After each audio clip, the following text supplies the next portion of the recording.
Thank you banget, Josia. Thank you. Pertama-tama udah dikasih kesempatan boleh sharing lagi.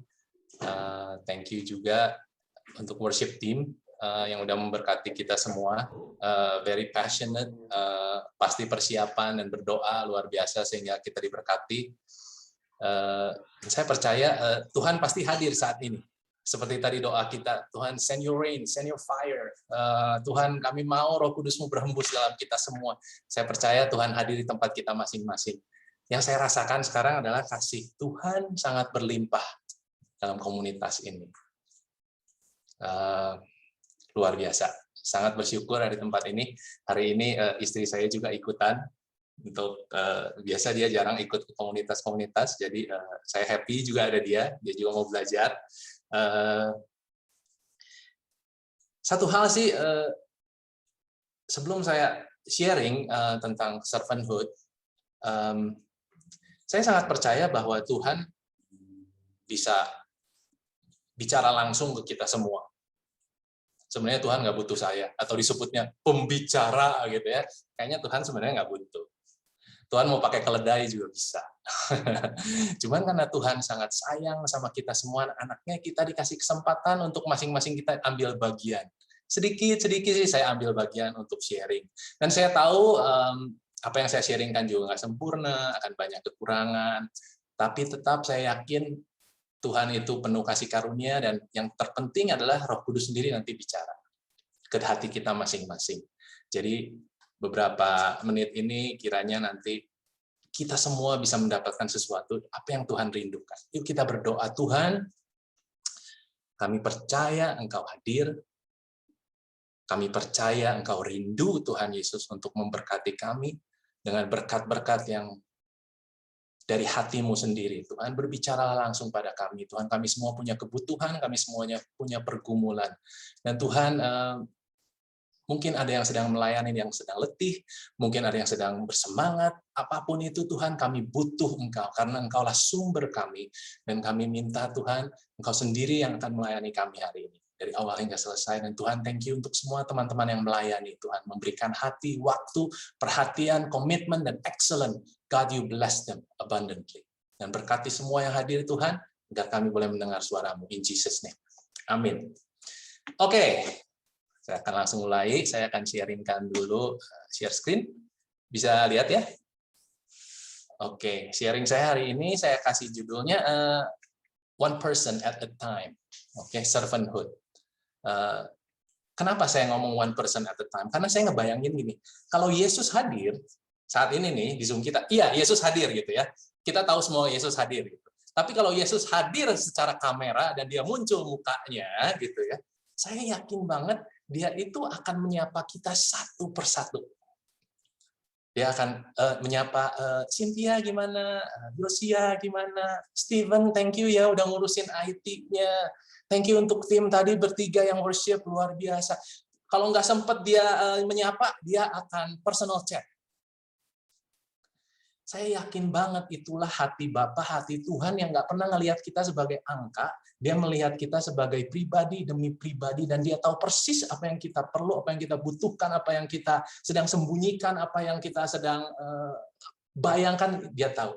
Makanya saya ingin mengambil dari itu bahwa servanthood itu is personal, one person at a time. Bukan masalah berapa banyak gitu ya, tapi at the end of the day servanthood itu adalah one person at a time. Dalam agenda Yesus, artinya gini, Yesus tuh punya kita, maksudnya di dalam agendanya ada kita. Satu demi satu kita ada dalam agendanya Tuhan. Pelayanannya Yesus tuh benar-benar personal dan pribadi, dan dia kenal persis gitu. Dia nggak pernah cuman kelompok A, kelompok B gitu ya. Tim musik nggak. Dia tahu dalam tim musik tadi saya disebut ada siapa aja tadi kalau saya baca. Dari Cynthia ada kakak gitu ya, Cici tapi kakak gitu disebutnya, luar biasa itu. Kakak ada apa tadi, Ikyong kalau nggak salah, sorry kalau salah, tapi Tuhan tahu, Yesus tuh tahu persis. Nah, kita mau belajar, kita mau melihat kembali apa yang Tuhan Yesus waktu itu lakukan waktu dia bertemu wanita Samaria di sumur. Oke, Yohanes 4 ayat 4 dikatakan ia harus melintasi daerah Samaria. Harus itu yang saya highlight, karena ini menarik banget. Kenapa dia harus? Seperti kayak nggak ada opsi. Tapi sebenarnya apa yang dikatakan ia harus tuh bahwa dia sudah merencanakan, dia sudah mengagendakan bahwa dia harus melintasi daerah itu supaya dia bisa bertemu dengan wanita Samaria itu. Jadi wanita Samaria itu tuh ada di dalam agendanya Yesus. Luar biasa banget. Itulah hati seorang pelayan, hati seorang hamba, karena dia melayani one person at a time. Nih, Yohanes 4 ayat 15. Kata perempuan itu kepadanya. Ini setelah pembicaraan gitu ya, kita sampai di tengah-tengah pembicaraan. Perempuan itu ngomong, "Tuhan, berikanlah aku air itu supaya aku tidak haus dan tidak usah datang lagi ke sini untuk menimba air." Jadi dia sedang mengatakan dia membutuhkan sesuatu. Saat itu dia membutuhkan air yang bisa membuat dia tidak haus lagi. Kata Yesus kepadanya, "Pergilah, panggillah suamimu dan datang ke sini." Ini lucu nih, karena perempuan itu jawab gini, "Aku tidak mempunyai suami." Lucu ya, Yesus ngomong, "Panggil suamimu," dan dia ngomong, "Aku tidak mempunyai suami." Kata Yesus kepadanya, "Tepat katamu bahwa engkau tidak mempunyai suami." Lihat bagaimana Yesus, walaupun dia udah tahu, dia nggak menghakimi. Dia tahu dia nggak punya suami, gitu. Bahkan Yesus ngomong di ayat 18, "Sebab engkau sudah mempunyai 5 suami, dan yang ada sekarang padamu bukan suamimu." Wah, berarti dia cuma tinggal bareng dan bukan dengan suaminya. Dalam hal ini engkau berkata benar. Kata perempuan itu kepadanya, "Tuhan, nyata sekarang padaku bahwa engkau seorang nabi." Lihat dari pembicaraan Yesus yang kalau kita baca ayat-ayat dari atas bahwa Yesus tuh sangat tertarik, interested. Dia tuh interested, dia ngajak ngomong, dia bertanya, dia meminta, dia terbuka, dan orang ini, wanita ini bisa ngobrol. Kita tahu kan wanita ini tuh sebenarnya harus datang siang-siang karena dia kan malu sebenarnya dengan status dia, dengan keadaan dia. Dan Yesus dengan lembut menerima dia apa adanya, bahkan menawarkan dia sesuatu yang dia butuhkan, bahkan walaupun dia udah tahu dia tinggal dengan seorang laki-laki yang bukan suaminya, dia itu tetap melakukannya di dalam kasih. Dan yang terakhir ayat 19 itu dikatakan bahwa nyata sekarang padaku bahwa engkau seorang nabi. Dari pelayanan Yesus, wanita ini bisa connect, ingat kembali kepada Tuhan. Karena dia mengatakan ini pasti pekerjaan Tuhan, nabi, suara Tuhan. Kita mau belajar gimana ya kok kayak Yesus tuh bisa melayani sedemikian sehingga orangnya bisa diberkati satu demi satu. Dan kita tahu bahwa Yesus tuh enggak mengutamakan event, kegiatan, tapi dia selalu mengutamakan individu. Ini yang kita bisa lihat. Jadi pelayanan itu sebenarnya kita mau belajar hari ini, kita tuh nggak melayani organisasi, kita tuh nggak melayani perusahaan, kita tuh nggak melayani event atau kegiatan, kita itu melayani pribadi. Baik itu pribadinya Yesus maupun pribadi orang-orang yang ada sekeliling kita. Jadi poin yang kita belajar saat ini adalah melayani itu mulai dari hati dan kita masukkan ke dalam agenda. Seperti Yesus sendiri mempunyai agenda. Nah, yang kita belajar di sini highlight-nya apa? Yesus melayani dengan kesengajaan. Oke, dia sengaja, dia punya agenda. Dia katakan, saya harus ke sana. Walaupun banyak orang tuh sebenarnya nggak suka melewati Samaria. Orang Israel tuh nggak suka melewati Samaria. Itu tempat yang nggak level lah gitu. Sebenarnya nggak. Tapi dia ngomong, I have to go there. Jadi artinya dia udah menentukan waktu dan dia udah menentukan prioritas. Artinya agendanya dikosongkan, tanggalnya udah jelas, jam berapa dan sebagainya, dan dia tahu harus ketemu siapa. Itulah pelayanannya Yesus. Terus udah gitu dia memberikan perhatian. Hari-hari ini kita tuh sebenarnya nggak kurang yang namanya khotbah, yang namanya pengajaran. Oke, online itu, YouTube itu kita mau dengar apapun juga ada. Tapi kita tuh kurang ada orang yang memberikan perhatian. Tapi saya mau ngomong bahwa waktu saya masuk ke komunitas ini, Christ culture, saya tuh merasa hangat. Karena apa? Kok orang-orangnya perhatian banget ya dalam hati saya. Di say hi, ya Yosia. Terus Yosia perkenalkan semua nama-nama orang yang hadir, udah tahu semua. Saya merasa jadi, hey, I'm one of them gitu. Saya bagian dari mereka. Kayaknya dikasih perhatian itu sebenarnya sesuatu yang kita butuhkan. Dan kalau kita punya komunitas, punya teman, melayani itu nggak perlu jauh-jauh kayak, gue nggak bisa ngomong, gue nggak bisa doa. Say hi aja dengan sepenuh hati, gitu. Apa kabar, gimana? Itu aja udah bagian dari pelayanan. Karena keluarnya dari hati. Terus yang ketiga, kita tahu bahwa dia mendengarkan. Dia nggak ngomongin bahwa, lu tuh salah, lu tuh dosa, lu tuh nggak boleh kayak gitu. Enggak. Dia tuh mendengar. Dia mendengar. Bahkan menggali apa sih kebutuhan dia, gitu. Terus udah gitu, ujung-ujungnya karena dia mendengar, Yesus mengerti kebutuhan. Ya sebenarnya sih Yesus segala tahu ya, tapi sebenarnya Yesus tuh lagi ngajarin ke kita tuh step by step-nya gitu loh. Kasih perhatian, denger. Sesudah itu kita akan ngerti orang itu kebutuhannya apa. Jangan cuma sekedar bahwa lu tuh salah, lu tuh harusnya nggak boleh kayak gitu loh. Gua tuh udah berdoa, gua dapetinnya ini untuk bagus, kita sangat perhatian. Tapi adalah terlebih baik kita belajar seperti Yesus untuk kita duduk dan mendengar dan coba mengerti sudut pandang seseorang. Coba ngerti. Karena kita tuh sebenarnya nggak ngerti kenapa orang ngelakuin ini, kenapa orang ngelakuin itu, kenapa dia nggak, kenapa dia udah nggak datang lagi, kenapa dia udah nggak mau melayani, kenapa dia pemalas-malasan. Kita tuh nggak ngerti sebenarnya alasannya kenapa. Tapi kalau Yesus datang, dia akan duduk, kasih perhatian dan mendengar. Gitu. Dan dia tidak menghakimi, seperti yang tadi kita dengar, walaupun dia udah tahu wanita itu nggak tinggal sama suaminya, gitu. Dia nggak menghakimi, tapi dia menghargai. Dan yang paling terakhir, kita lihat, waktu dia udah bisa ngomong bahwa kamu adalah seorang nabi, dia sadar bahwa utusan Tuhan, atau suara Tuhan, atau perhatian Tuhan ada pada dia. Menyalurkan kasih Bapa. Wow. Kita akan belajar ini sampai nanti ke penutup ya. Ini adalah hal yang kita mau belajar tentang servanthood. Next.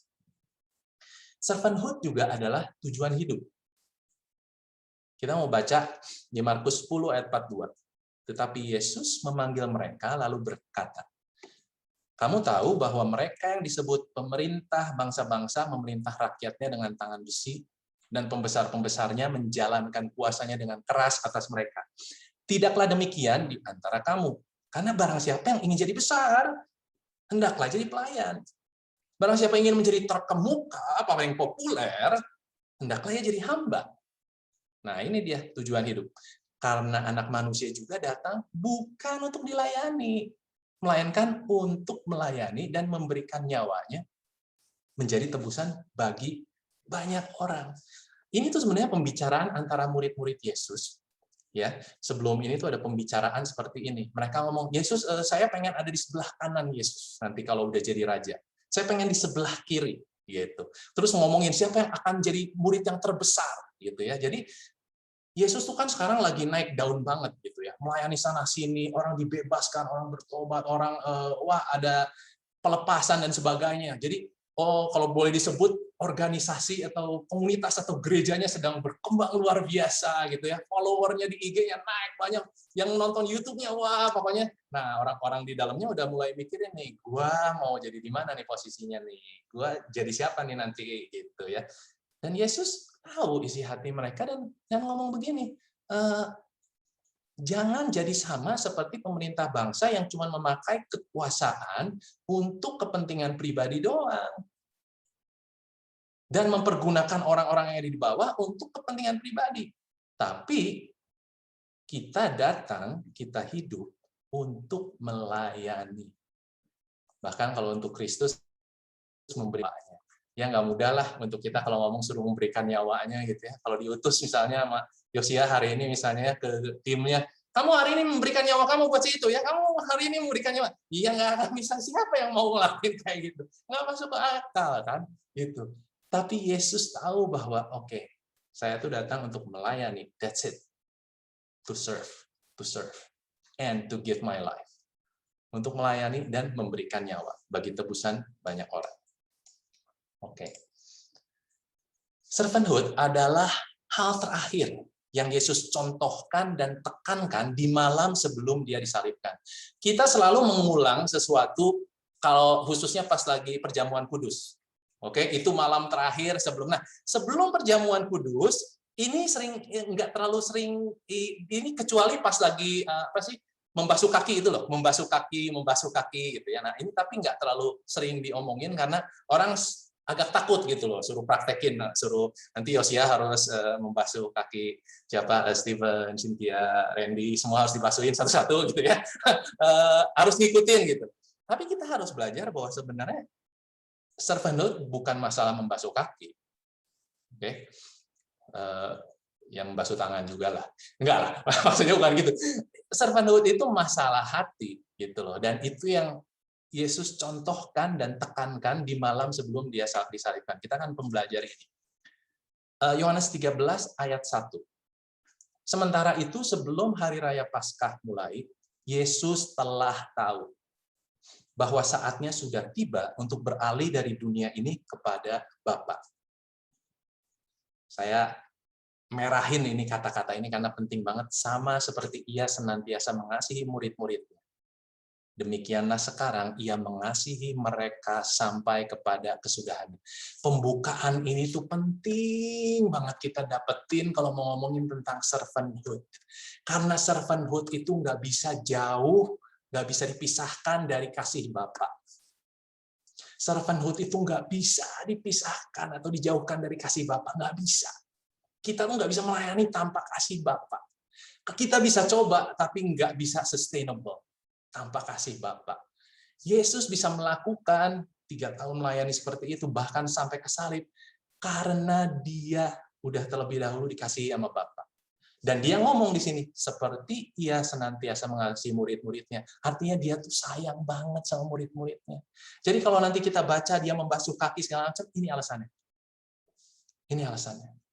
Hari-hari ini kita semua lagi ngalamin yang kadang-kadang melayani itu nggak terlalu pengen. Kadang-kadang kalau kita harus buka grup gitu ya, Zoom meeting, yang datang juga malas-malesan, yang diajak nggak mau segala macam. Itu tuh nggak gampang sama sekali gitu untuk melakukan dalam tantangan-tantangan. Apalagi kita sendiri lagi banyak problem dan masalah.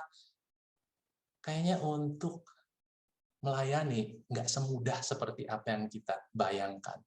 Tetapi ini menjadi satu dasar bahwa kita melayani karena kita mengasihi. Itu yang kita harus dapetin hari ini. Kita melayani karena kita mengasihi. Sama seperti Yesus mengasihi kita, kita mengasihi orang-orang yang ada. Nah, di sini sebutin Yesus sudah tahu. Artinya Yesus tahu bahwa besoknya dia akan disalib. Yesus sudah tahu. Nah, saya pengen bayangin. Sebagai manusia, bukan sebagai Tuhan ya, sebagai manusia, Yesus sudah tahu bahwa ini adalah malam yang terakhir.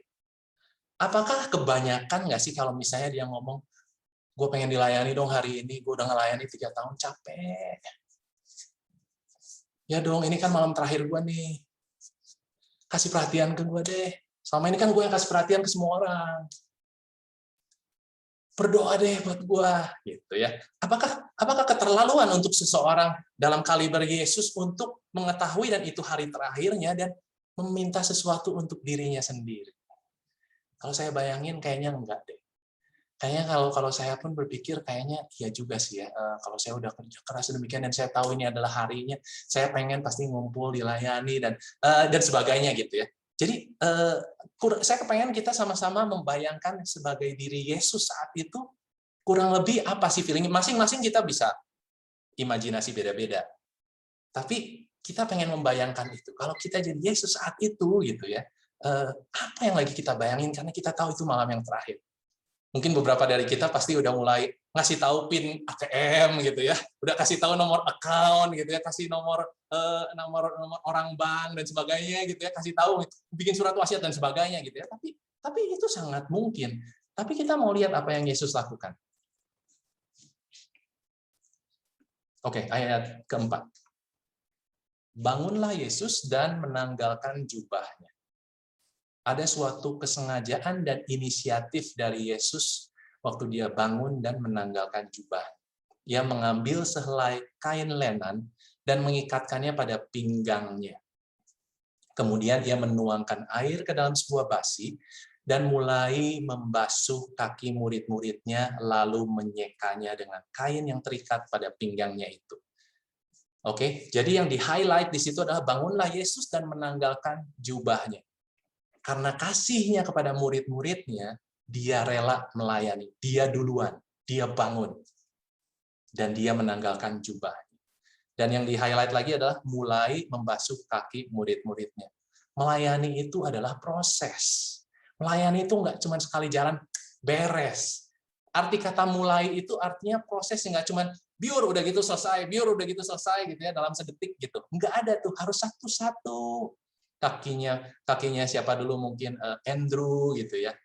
Terus kakinya si Peter gitu ya. Kakinya John, satu persatu sambil dia liatin mukanya, sambil dia ajak ngomong orangnya, one person at a time. Kata mulai itu artinya there is a start and there is an ending gitu loh. Dalam melayani itu ada fokusnya gitu. Dia mulai membasuh kaki murid-muridnya. Saya lagi bayangin, apa memangnya Yesus nggak tahu ya bahwa orang-orang ini ada yang akan meninggalkan dia. Sebenarnya semuanya meninggalkan dia. Sambil dia ngebasuh, dia bayangin, ini murid-murid gue ini bakalan nggak ada semua di pinggir gue nih. Tapi dia basuh anyway. Dengan sepenuh hati, sepenuh kasih, dia basuh kakinya, semuanya gitu. Bahkan salah satunya mengkhianati dia basuh. Nah, anyway. Kita belajar di situ bagaimana Yesus melakukan ini semua dengan dia udah mengetahui itu waktu dia yang terakhir, tetapi kasih yang tadi disebut, mengasihi murid-muridnya, itu yang membuat dia melakukan ini semua. Ayat 12. Sesudah ia membasuh kaki mereka, ia mengenakan pakaiannya dan kembali ke tempatnya. Lalu ia berkata kepada mereka, ngerti nggak? Mengertikah kamu apa yang telah kuperbuat padamu? Tahu nggak sih kenapa? Kamu menyebut aku guru dan Tuhan, dan katamu itu tepat, sebab memang akulah guru dan Tuhan. Jadi jikalau aku membasuh kakimu, aku yang adalah Tuhan dan gurumu, maka kamu pun wajib saling membasuh kakimu. Ayat 15. Sebab aku telah memberikan suatu teladan kepada kamu, supaya kamu juga berbuat sama seperti yang telah kuperbuat kepadamu. Kalau kita kembali ke ayat yang tadi, murid-murid itu lagi musingin tentang siapa sih yang bakalan jadi terbesar, siapa yang duduk sebelah kiri kanannya Yesus, ngomonginnya tentang posisi, jabatan, dan semualah hal-hal yang keren gitu ya, tentang kepopuleran dan apa. Dan Yesus ngomong ini, dari semua kamu, aku yang paling tinggi. Aku yang paling besar. Nah, aku yang paling besar pun membasuh kaki. Artinya, kalau aku yang paling besar aja membasuh kaki, aku kasih kamu teladan bahwa kamu harus melakukan itu. Wow, saya lagi mikirin ini, kita seringkali tahu apa yang disebut sebagai the great commandment. Pergilah dan jadikanlah semua bangsa muridku. Oke, that's the commandment. Tapi saya selalu ini, kalau saya menyebutnya dalam diri saya nih, saya menyebut ini adalah the great method. Kalau untuk saya. Karena cara untuk kita menjalankan the great commandment adalah untuk kita menjadi pelayan, menjadi hamba. Maxwell bilang, the best way to lead is to serve. Cara terbaik untuk memimpin adalah dengan melayani. Ini yang Yesus lakukan. Ini yang Yesus lakukan. Bahwa dia memimpin bukan dengan meminta, menyuruh, memarahi, apa enggak. Dia memimpin dengan memberikan contoh. Dia memberikan teladan. Dia dengan cara melayani. Oke, jadi kita lagi belajar bahwa di hari yang terakhir, malam yang terakhir, Yesus mengajarkan satu pelajaran yang terakhir yang terpenting. Oke, dan kalau saya dengar dari khotbah atau Maxwell bilang bahwa nggak ada lagi di Alkitab yang sebenarnya Yesus memberikan teladan langsung contoh gitu, kecuali pelajaran ini. Jadi kita tahu betapa pentingnya ini tentang servanthood. Foundation of servanthood is love. Itu yang kita udah belajar sejauh ini. Oke, dasar daripada kita melayani itu kasih. Dan dalam tanda kurung saya mau kasih suatu tulisan yang penting banget. Not fear. Bukan rasa takut. Kita melayani bukan karena gua takut nggak diberkatin. Gua takut terkutuk. Gua takut kalau gua nggak melayani nanti gua kecelakaan. Kalau gua nggak ngelakuin ini. No. Foundation of servanthood is love. Kita melayani karena Tuhan udah terlebih dahulu melayani kita. Karena Tuhan tuh baik, Tuhan tuh ngerti, Tuhan nemenin, Tuhan setia, Tuhan sabar. Karena itu saya juga mau melakukan yang sama untuk orang-orang lain. The foundation of servanthood is love, not fear. Oke, hari-hari ini kalau kita masih belajar, saya harus akuin, saya dulu melayani ini dan itu karena ada agenda lain. Salah satunya karena saya takut nggak ini, takut nggak itu, dan wah semuanya takut. Ujung-ujungnya apa? Saya banyak sekali frustasi, kecapean, kecewa, frustasi, marah. Karena dasarnya bukan kasih, tapi dasarnya adalah ketakutan. Kedewasaan seseorang terlihat dari bagaimana cara kita melayani, dari bagaimana motivasi kita melayani. Waktu seseorang melayani, waktu kita masih belajar, masih baru, itu biasanya kita ada rasa takut. Tapi semakin kita dewasa, kita melayani karena kita sayang. Karena kita benar-benar mengasihi. Baik mengasihi sesama atau mengasihi Tuhan. Oke. Yohanes 15 ayat 9. Ini tadi kita udah singgung. Seperti Bapa telah mengasihi aku, demikianlah juga aku telah mengasihi kamu. Tinggallah di dalam kasihku itu. Tuhan udah kasih tahu ini, blueprint-nya. Kamu mau melayani, lu harus tahu nih, dia bilang. Kamu harus tahu, kenapa saya melayani? Karena Bapak juga udah mengasihi aku. Karena itu aku mengasihi kamu. Nah, sekarang karena aku mengasihi kamu, kamu tinggal di dalam kasihku dan kamu mengasihi yang lain. Gitu loh. Jadi hari-hari ini, kalau kita mau melayani dan kita berdoa, Tuhan saya mau melayani, saya nggak tahu mau melayani apa, nggak usah pusing. Langkah nomor 1, terima dulu kebaikan dan kasih Tuhan. Kasih karunia-Nya. Sebisa mungkin diserap sebanyak mungkin setiap hari. Khususnya waktu kita ngerasa gagal. Khususnya waktu kita jatuh. Khususnya waktu kita nggak sampai kepada standarnya Tuhan. Waktu kita mengecewakan Tuhan. Khususnya momen-momen itulah kita harus datang pada Tuhan. Tuhan, saya perlu kasih-Mu. Saya mau menyerap kasih-Mu. Kita datang ke Tuhan itu bukan pas lagi kita pas rajin semangat gitu, ngerasa berharga dan ngerasa berguna gitu ya. Karena kalau kita lagi begitu, kita sebenarnya nggak terlalu merasa butuh Tuhan. Gua rajin kok, gua disiplin dan sebagainya. Tapi justru momen-momen di mana aku udah lama nggak ngerasa Tuhan, aku lagi kering dan sebagainya. Belajar seperti yang Tuhan ngomong, tinggallah di dalam kasih-Mu. Jangan kabur, justru momen-momen gitu tuh kita datang, kita balik dan kita tinggal di dalam kasih Tuhan. Karena dari situ akan muncul kerinduan-kerinduan baru. Disebutnya seperti air yang kita nggak akan haus lagi, karena air itu mengalir dari dalam kasih Bapa, mengalir dari dalam yang membuat kita pengen ngasih, pengen melayani, pengen memberi lebih lagi. Oke. Yohanes 3 ayat 16, kita tahu ini semua. Karena begitu besar kasih Allah. Saya ulang, karena begitu besar kasih Allah akan dunia ini sehingga ia telah mengaruniakan anaknya yang tunggal supaya setiap orang yang percaya kepadanya tidak binasa melainkan beroleh hidup yang kekal.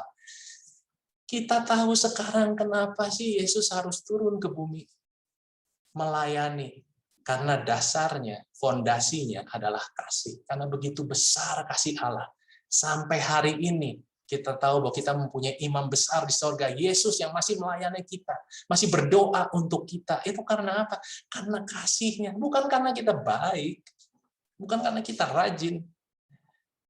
Kita baik itu karena kita udah disayang. Kita rajin karena kita udah disayang. Jadi kita nggak akan dapat kasih sayang gara-gara kita rajin, bukan. Kita tuh rajin justru gara-gara karena udah Tuhan baik, karena Tuhan sayang. Karena itu kita harus selalu kembali kepada dasar dan sumber dan fondasinya, yaitu kasih Bapa. Makanya pelayanan nggak mungkin bisa dipisahkan dari kasih Bapa. Servanthood tidak bisa dipisahkan dari kasih Bapa. Servanthood jangan dihubungkan dengan penghukuman. Ini penting, kita harus lihat. Oke, artinya apa? Kalau kita melayani karena kita takut dihukum, sebaiknya kita kembali kepada Tuhan dan menerima kasih-Nya dulu. Karena kalau kita masih dalam tahap, aduh, aku takut dihukum. Mungkin Tuhan akan ngomong, no, kamu nggak harus melayani kok. Nggak harus. Sini, kamu menikmati dulu aja. Kamu menikmati dulu aja sampai kamu dapat merasakan dan kamu dipenuhi kasih-Nya dan kamu mulai melihat dan kamu akan mulai melayani. Tapi kita harus belajar enggak, kalau kita hari ini melayani karena memang kita sayang sama Tuhan, karena Tuhan udah sayang dulu sama kita. Oke, bukan karena kita takut penghukuman. Melayani tidak mendatangkan kasih Tuhan. Melayani tidak mendatangkan kasih Tuhan. Justru kasih Tuhan yang sudah kita terima yang memampukan kita melayani.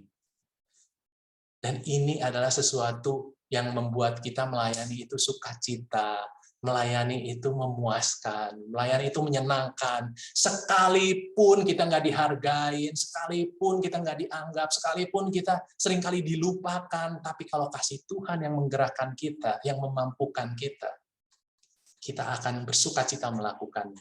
Oke, dan kita nggak lagi bahwa saya melayani supaya saya disayang Tuhan. Enggak, Tuhan udah sayang kok. Itu sih benar-benar karena kebaikan Tuhan, kita disayang Tuhan.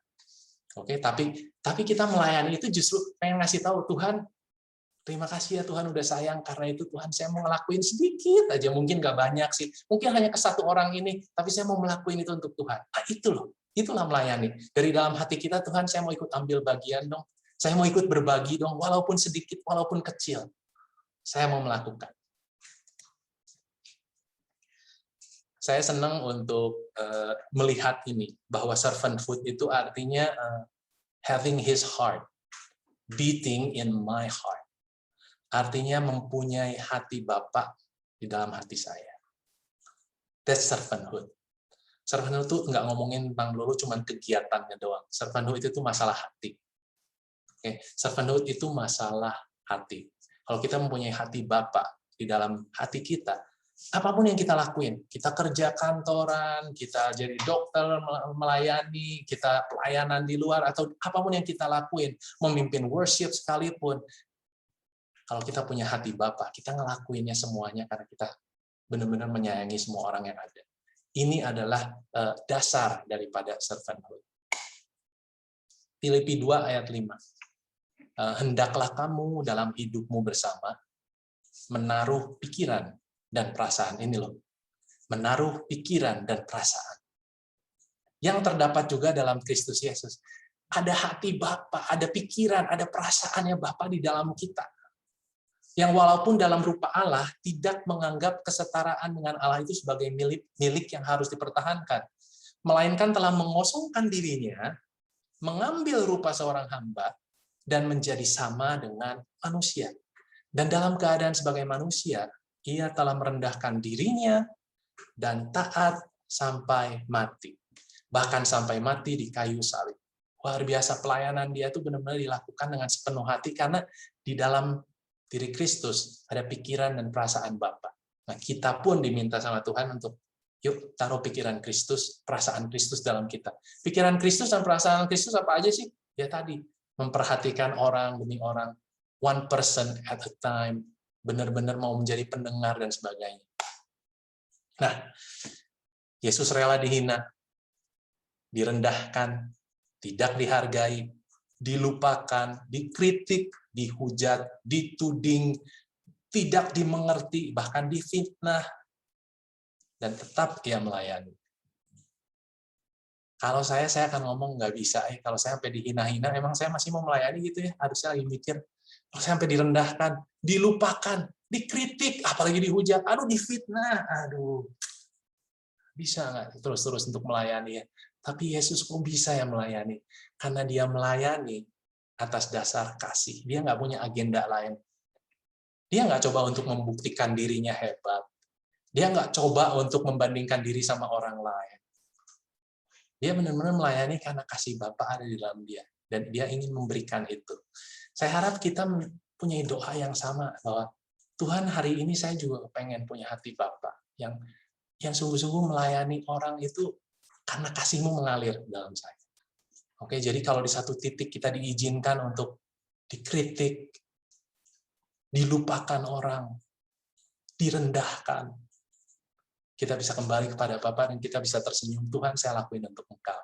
Dan saya memberkati mereka. Nah itu loh yang menjadi kekuatan kita.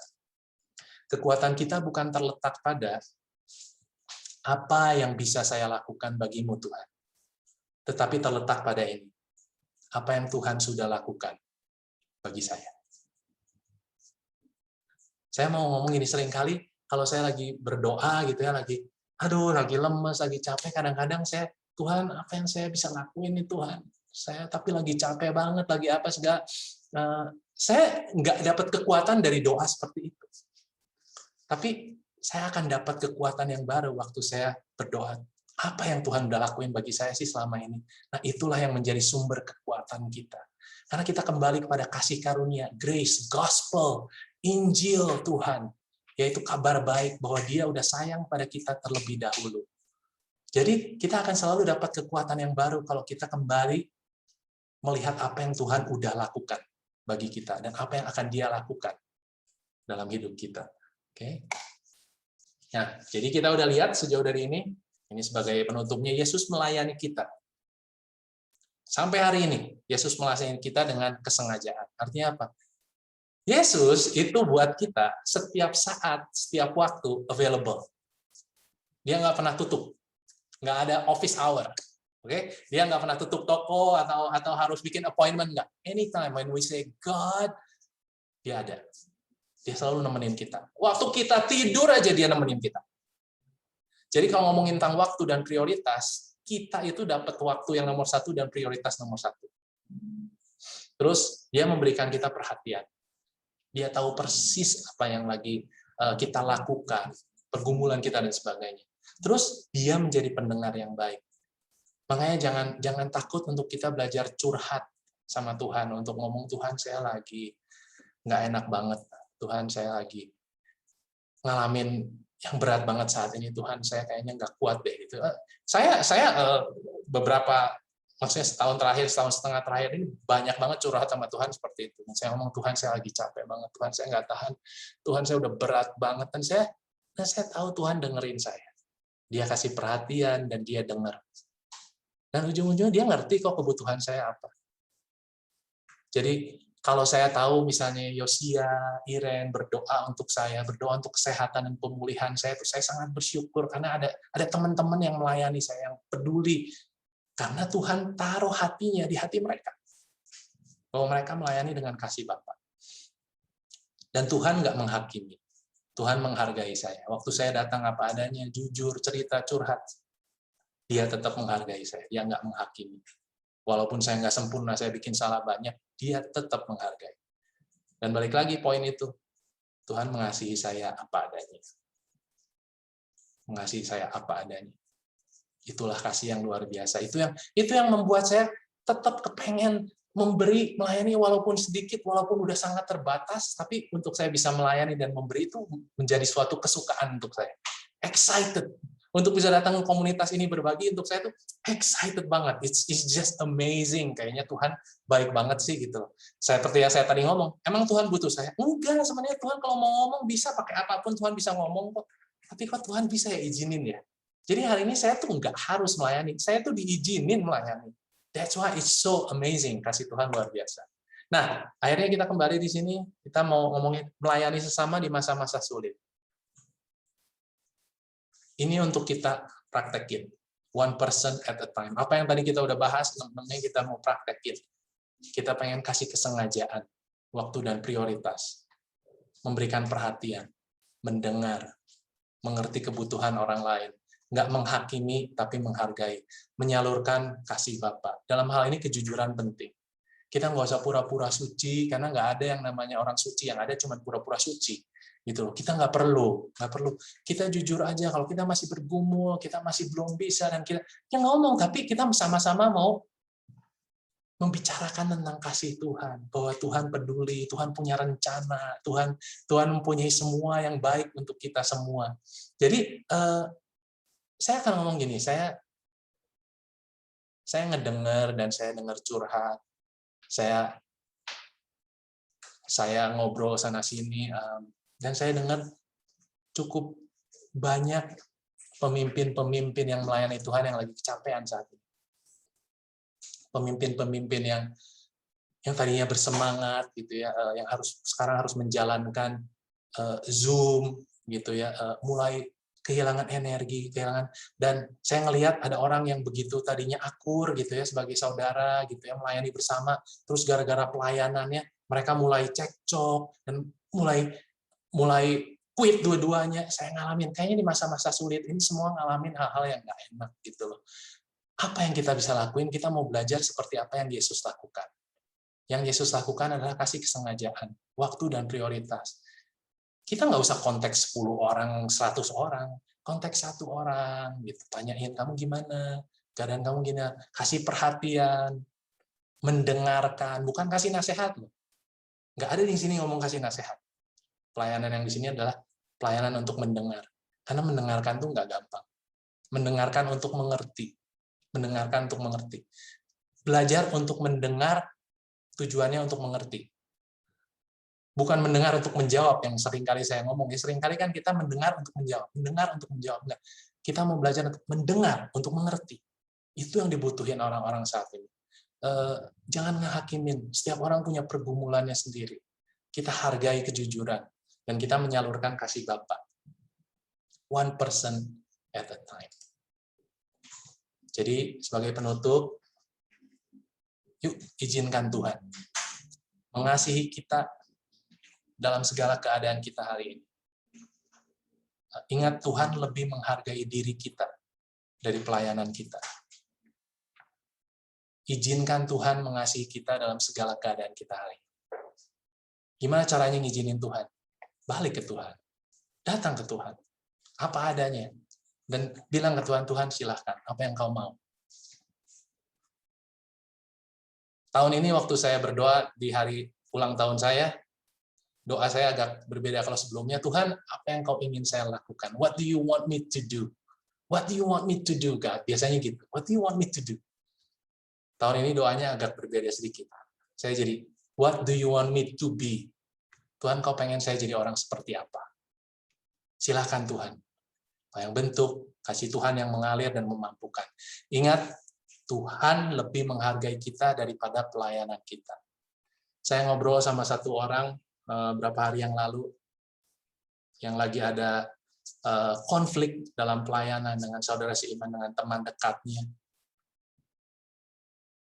Saya ngomong gini ke dia, kalau saya sih lebih senang pelayanan kamu ditutup sekalian aja, saya bilang. Yang penting kamunya akur. Daripada pelayanan jalan terus, kamu nggak akur, saya bilang. Karena hubungan, karena pribadi, karena individu itu lebih penting daripada sekedar organisasi atau event yang dijalankan. Dan saya tahu itu hatinya Tuhan itu lebih menghargai diri kita, pribadi kita. Pembentukan dalam diri kita, Tuhan lebih menghargai itu daripada nama pelayanannya sendiri ataupun organisasinya sendiri. Karena itu kita datang sama Tuhan, biarin Tuhan yang membentuk kita, memenuhi kita sama kasih-Nya, karena dari situ kita akan bisa melayani dengan lebih maksimal. Amin. Itu sharing saya hari ini, servanthood, one person at a time. Kita belajar dari contohnya Yesus. Terima kasih semuanya udah mendengarkan dengan baik. Amin.